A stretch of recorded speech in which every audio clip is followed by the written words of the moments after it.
Hello and welcome to the Dog Savant Podcast. My name is Brett Endies. I am your host. This podcast is for you if you are a dog or puppy owner looking for training and behavior advice, if you are a client in the real world looking to get resources to help with the work we are doing together, and if you're just anyone interested in dog training, dog behavior, the life of a professional dog trainer, this podcast is for you. I always ask, please rate, review, share, subscribe, tell a friend. I'm on iTunes, I believe I'm on Spotify, other places, on YouTube, my channel, on social media, I'm at the Dog Savant. So please do that. Anyone who has, thank you. And if you have any questions, please feel free to reach out to me. My email address is dogtrainingla@gmail.com. Okay, today's episode 108. It's been a while. I figured I'd update everyone what's going on, and then we'll talk a little bit about place training as usual, and some troubleshooting, because I get a lot of people will reach out to me and tell me that their dogs are not staying in the place, or their dogs are resisting the place, and so on and so forth. And I want to talk about why that may be occurring and solutions to be able to address that. So for me, many of you know I relocated from Colorado about 6-7 months ago now. I was there primarily to just ride out the initial stages of the pandemic. My daughter lives there. I wanted to be just kind of more of a rural setting away from everything. It was great. I sold that home. I am then purchased a home that is being constructed here in Las Vegas. I'm renting a house now. In the meantime, just waiting out. We're going to be done in about 2 months' time, and then I will be settled in here. I do enjoy Las Vegas, and the reason why I moved here, a couple reasons. Number one, it is a easier cost of living. People here seem to align with the way I view the world a little bit more than a place like California, and even some parts of Colorado. And also I am reestablishing my training here because I can have a actual facility in Las Vegas versus California. And just after the past year and a half, it's just proven to be not a great climate for small business owners in general. And there's just a lot of things that I don't agree with that go on in that place that I'd like to eventually phase out of. If you are a client there, have no fear. I still am going to be doing my classes there once a month as always. And if you are someone who needs me for training, who is located there, I absolutely will be doing online Zoom training, and I'll be doing small workshops with clients on those weekends that I'm there to teach my group classes. So that's the plan. For now, everything is as is for at least through the end of the year. But quite frankly, I want to phase more out of California, establish more in Nevada. And if there's anyone in California, again, I am sure I can accommodate you. I'm going to be doing some more boarding and training again. So I'd be able to do that for California clients as well as clients here in Nevada. Okay, so that's kind of where I'm at as far as my business end of things. Personally, I had a car accident about a week and a half ago. Fortunately, I wasn't hurt. The other parties weren't hurt, or supposedly, but of course, in LA, and it's a litigious city, so of course the lawyers come out and they want to make a big deal out of nothing.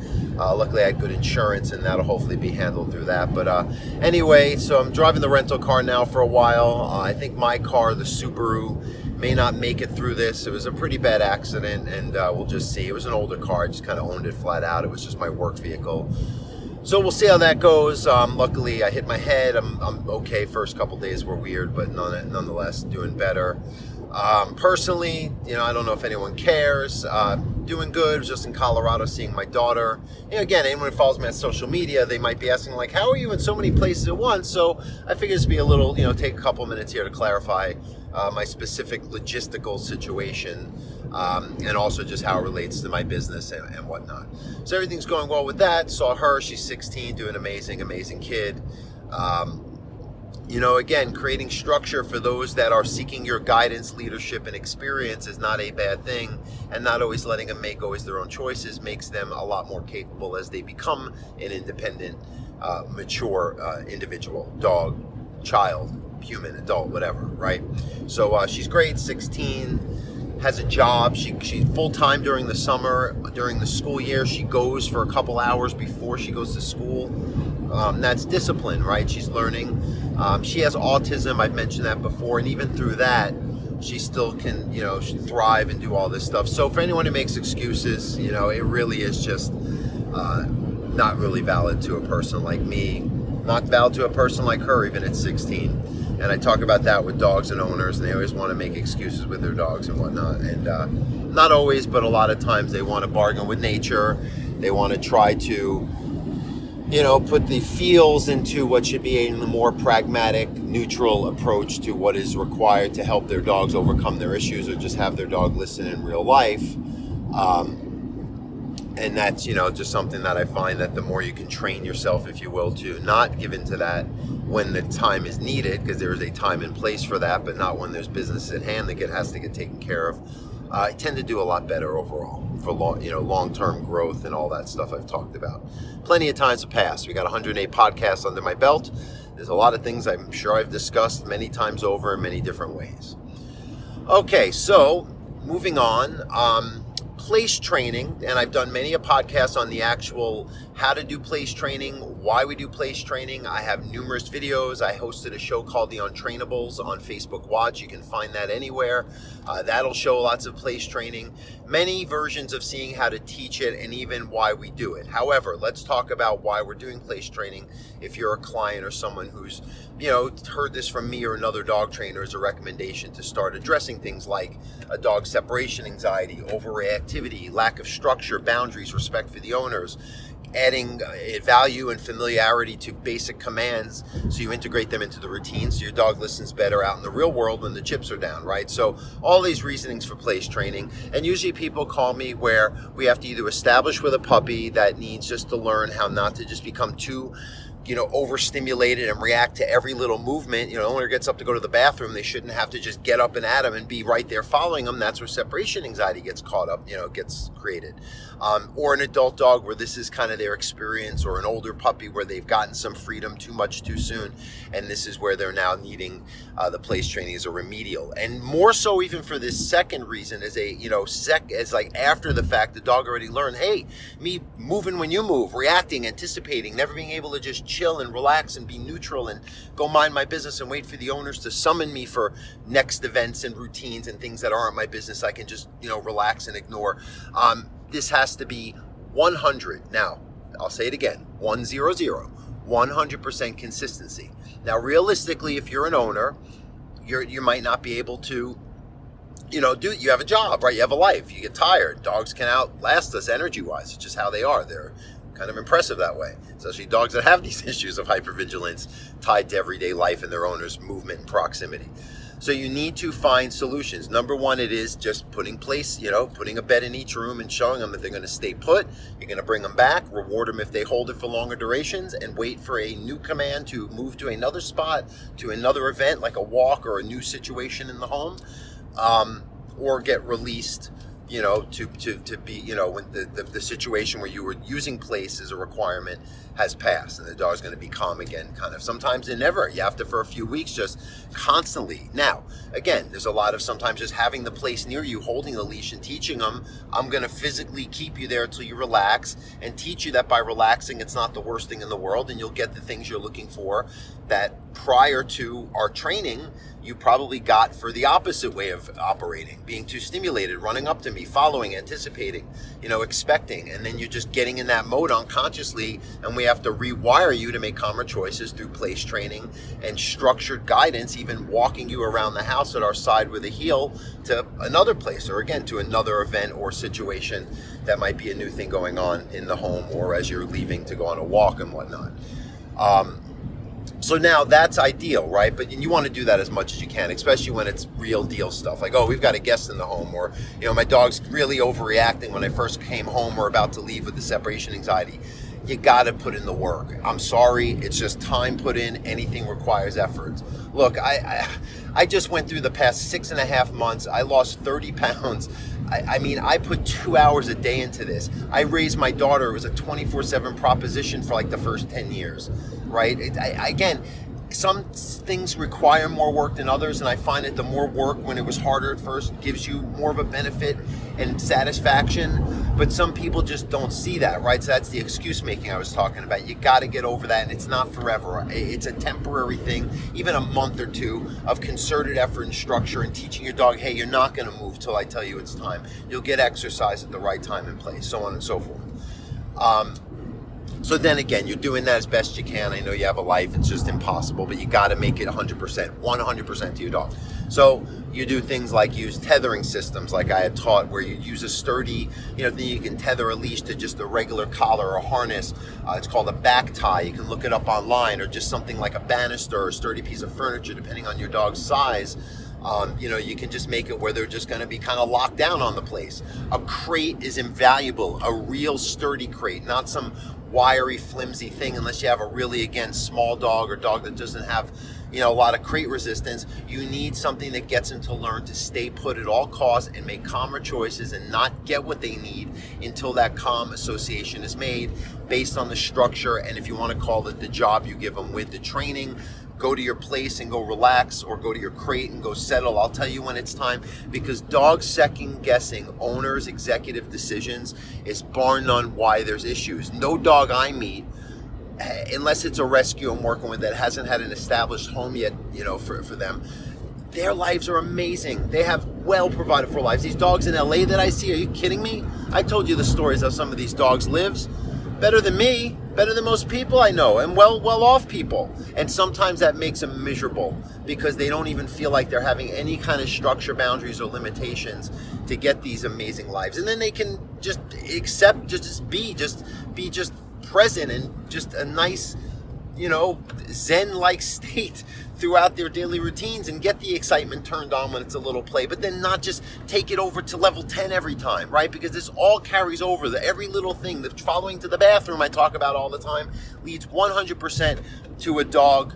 Okay, well, if I'm following you to the bathroom and you're not paying attention, well, I can't keep track of you all the time now when you're gone, and I'm not going to get fed later. That's the connection. Or if I'm keeping track of things and you're just distracted because you're just busy being a human around your dog, oh my, I guess I'm responsible for the next guest that comes to the home. Or I'm going to be so high alert, my doggy Wi-Fi signals turned on so strong in the home environment, I'm going to get, reactive and bark to everything I hear, instead of diminishing that and not even responding unless there's a real reason, or a knock at the door and I bark once or twice and then summon you because I know I check in with humans to get things to happen, and if you're not acting right, then I'll overreact as a protective response, not assume it, because there's no leadership boundaries and just overall structure, calm choices to, in our relationship.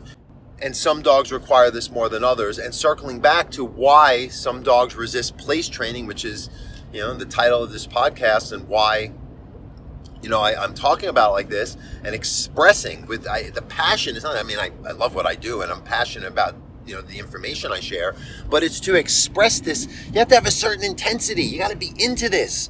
The dogs can't feel you're phoning it in. There's an energy to this. There's an intent. There's a hyper alert on your part. Like, why? I'm watching every move you make. These are the things that sometimes dogs are like, you don't care as much as me. You barely give a shit. You're just, again, because sometimes the energy level or the consistency or I'm willing to follow you at 3 a.m. You're not willing to. So you got to sometimes, again, use strategies like being as willing to put in the effort at any waking hours. You have the time and ability to just sacrifice some of that and make the investment of training consistently, but then use tethers, crates, and all that, and everything just complements itself. And never feel bad, because your dog will still get walks and structured play and all the calories burned they need, but they're not going to be just zipping around the house doing whatever they want independently. Because I'm telling you, I've done this for almost 30 years now.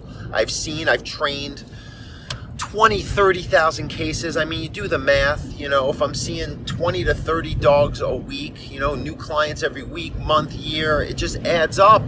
And it's all the same routine. And every time I if you're a client, you've heard this word for word many times over, I'm sure. If your dog's not listening, I reiterate this till you get it and you're applying it as such, and your dog starts responding. They always do.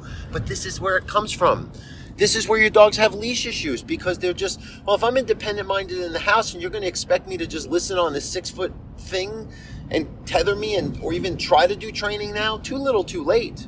And that's what happens with a lot of dogs, not just home-based issues like anxiety, overactivity, insecurities. They get these issues carried right over to the house because they're like, you're babying me, or you're just not aware of the need to lead me in structure and make me focus on commands and see value in the commands you're giving me, even healing me from room to room. So when you want me to heal when we encounter a dog, and check in with you and focus on the command and not be so concerned and overstimulated by what the other dog is doing coming towards us, well, your intervention as my leader and these commands better have some value and familiarity, again, because you're using them, and then it complements the actual work you're doing when you're out in the real world teaching your dog, these skills. And not even teaching it, they get it. It's just you have to tap into something, and then it's just creating new consistent responses over a course of time till it just becomes the normalized. And it's like an old road. You got to close off that bumpy road and build a new smooth one, and just make sure you keep diverting traffic through the new road, and now you got a new smooth pathway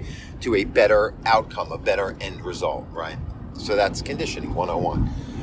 All right, so again, if your dog's not staying in their place, you've got to examine, am I being as consistent as, and it's not my rules, right? I had one other anecdote, right? I have a couple here before we're done, little stories here. One client recently told me, if you're listening, I think you guys are great, but you're not being consistent. I've seen it with my own eyes. Well, Brett, we're not maybe being as consistent as you would like. Hold on, this has nothing to do with me. It's not about me. All I want to do is help and give you the information that has helped others in the past, that if you apply it consistently will help. So it's not about me, it's not about you, it's about what the dogs require. It's just, this is how their conditioning, their instinct, and learning theory works with an animal where they don't operate well on gray area. They're very black and white thinkers. And consistency is what creates a black and white association, or lack of it creates the confusion or the issues created or still lingering. So that's that. And I told that client just that word for word, right? You've heard this if you're listening to this. That, and then I'll just tell a little quick story, just a little vent here, and we'll move on with our day, because people have told me they like that. Someone once said I sound like a Mark Maron of the dog training world. I guess that's good, because he's got a popular podcast, and I think he's kind of open and honest, and I like to just not be a closed book. It's kind of weird to me when people are always overly guarded, and it's like, well, we're all human, we all got things going on, so share. Especially like if you're a client or someone who's potentially a client or does, is going to be part of something that I put out there, you probably want to know who the guy is a little bit. So anyway, or at least related to the job, right? I tell you the dog training stories, like when I almost got attacked for using a training collar. Here's another training collar story. So lately I've been doing, like I said in the beginning, more Zoom sessions, because I'm fully booked. I other than some Nevada clients, I'm pretty much, the books are closed until 2022 for in-person and board and train for California clients. But I'm doing Zoom training, right? Because I can still help with Zoom. It works great. Last year, that's how I did it completely when everything was shut down. And it's just really still me training the owner, and then what I do is I coach through real world training scenarios, and I demonstrate with my dogs. So there's my Zoom sales pitch for you.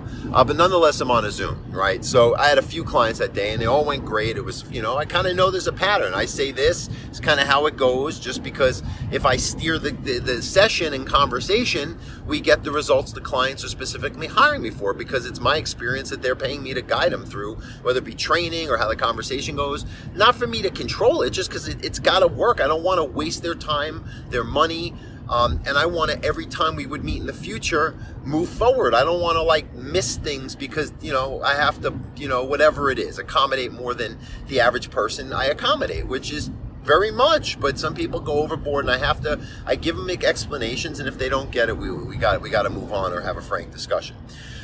So the third of the 3 Zoom sessions was a family, right? Young, probably a little older than me, whatever. And they had a dog. And as soon as I see zero boundaries on camera, where for some reason with a trainer, and most people, they do a little research and hear how I talk about the need for structure with dogs. Dogs climbing all over the furniture, licking their faces. Every time they move, it moves. It's pushy, not able to settle. Clearly no rules, structure, boundaries. And, not to get personal, but you can sometimes tell when people don't see the benefit of that by their own, way that they carry themselves and whatnot. So again, that's fine if your human life operates that way, but I'm here to tell you how to make changes for your dog, because you contacted me for help with that. So we get into it probably about 15, 20 minutes into the thing, and we start talking about, and after doing an intake, because usually when we do a session, Zoom or in person, I'll do an intake, right? So we'll talk about, the history, what's going on specifically. I'll give them some insights so they understand why their dog's doing what they do, and so it makes sense what the actual specific training, like just like I talked about place training. It just, okay, I get it. I understand why we're having to be so consistent, because this is my dog's experience, and why the structure, these commands when walking have to be a way to replace some of these bad habits or establish good habits in a young puppy. So he's with a dog with, established habits, bad habits, pull, didn't listen, whatever. I think they were using a harness, I'm pretty sure, or a gentle lead, or one of the others. And I said, well, part of your dog's pulling issue when they see a squirrel or something new that they want to get to, it didn't seem like it was a terrible thing to have to curb. It was just had to be addressed properly. A training collar. I was going to recommend a Hermspringer or a Star Mark, a plastic or a metal pinch collar. Never once in all my years recommending these have I ever heard of anyone telling me the dog's ever been hurt, maimed. I've seen a few scratches from the metal plate if it's with a short fur dog that have the light pigmentation. Sometimes it could give and that's something you have to either create a remedy by putting something over it or just using some other different type of pinch collar, right, or changing the positioning. But actually the pinch parts of it never hurt. They don't break skin. They don't break the dog's neck or trachea or choke them out. It just doesn't work that way unless you're intending to hurt a dog, and that's someone that I wouldn't want to work with, and if that was someone doing that in front of me, I'd have a major issue with that myself, right? So, but this person just, of course, started alluding to it, because I can tell. I'm good at my job enough to know thy client before I even get into it. So I'm like, all right, these people they're gonna have some rebuttals in regards to the collar I'm gonna recommend. And as soon as I do, it was like the lady's face just drops. I'm like, oh, the face. And I make jokes just to to be personal, to connect with them, not to offend, to say, hey, I'm a real person too. I'm not going to force this down your throat. Let's talk about it. I want them to be comfortable, but I also want them to open their minds and have a real human dialogue with me about whatever it is, their dog's issue, their lack of being consistent, their problem with a training tool, whatever it might be. So we get insights. It's like, well, I just can't. And they said, first they thought it was like a choke chain. I'm like, no, those I don't use them. I used to years ago when I learned to dog train. I find pinch collars and other tools are easier and yes, safer. No, it's a pinch collar, this and that, and it could be a plastic, and just no. And I started saying, okay, so look, I get it. I go, but let me just say something here, right? I was like, first of all, my track record. No one really these days would not do research on a dog train, rather hiring them. And if they don't, I ask them to do that before they sign up for any kind of training sessions, right? So you did that. My track record. If I did anything that I recommended, it's not again about me, just about evidence, right? Because these are people, like Hannah, I don't want to allude to it. Some people, they have a hard time these days when you present the actual historical facts of this is what's happened with this situation. You cannot deny this is the reality of it. They just can't, and they get mad. They don't just, oh, you're right, crap. If you say so, you're the expert. I see online what you do, and you've done this so long. It's clear you have confidence when you tell me what, and I don't think you don't want to help my dog or do what's best for them. No, they just get more reactive and then think I'm being disrespectful to them because I'm trying to help them. So we get within a couple minutes, it was just like, I just, well now, I don't like the way you're speaking. I was like, I'm just telling you what I tell everyone and why these collars are safe and why your dog doesn't have structure and why using this to get your dog, especially with walking, can immediately help. Why you just called me, scheduled an appointment 3 weeks in advance and hired me to help you with, right?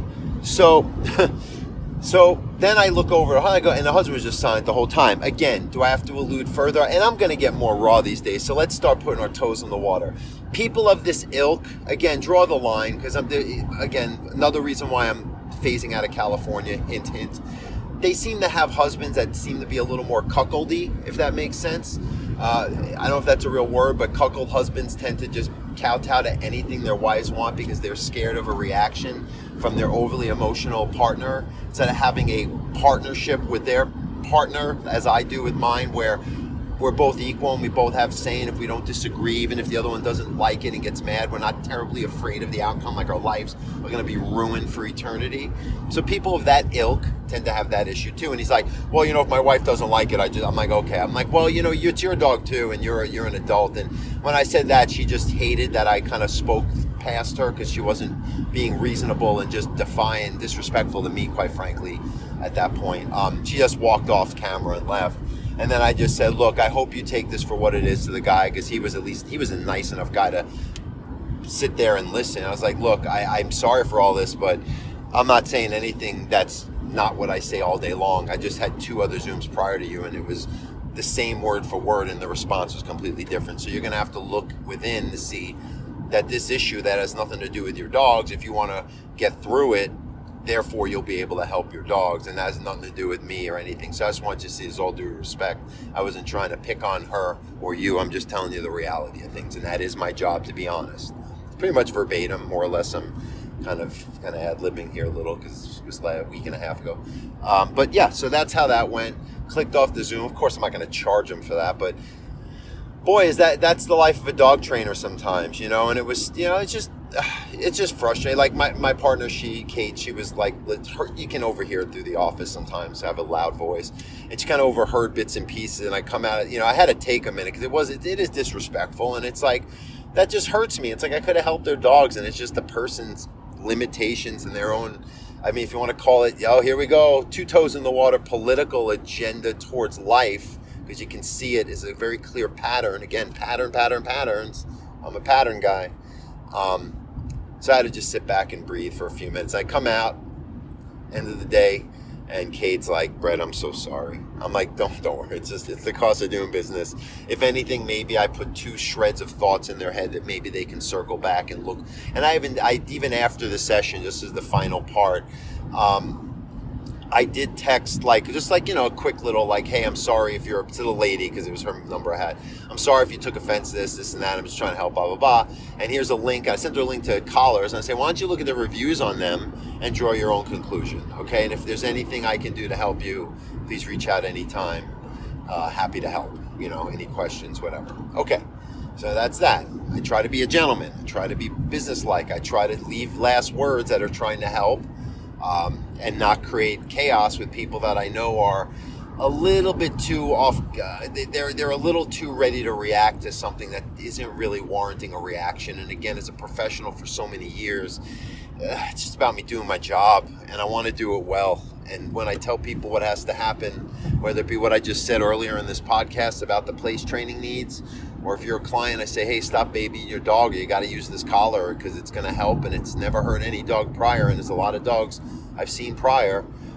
You gotta trust the expert, and you gotta realize that there's someone, they have a track record, is not doing anything but trying to make your dog's life easier and yours as a customer. All right, so with all that said, thank you for listening. This has been a little bit of a longer one again. Good. Episode 108. Again, rate, review, share, subscribe, tell a friend. Online video course I've mentioned. We'll probably have it out in beginning of 2022 at some point, hopefully winter, spring. We're getting the last footage, getting the initial edits, final edits. If you're someone listening and you know editing and you want to help contribute with some of the work we're doing to get it done quicker, let me know. If anyone has any questions or any way I can help you, please reach out to me, dogtrainingla@gmail.com. Have a great day.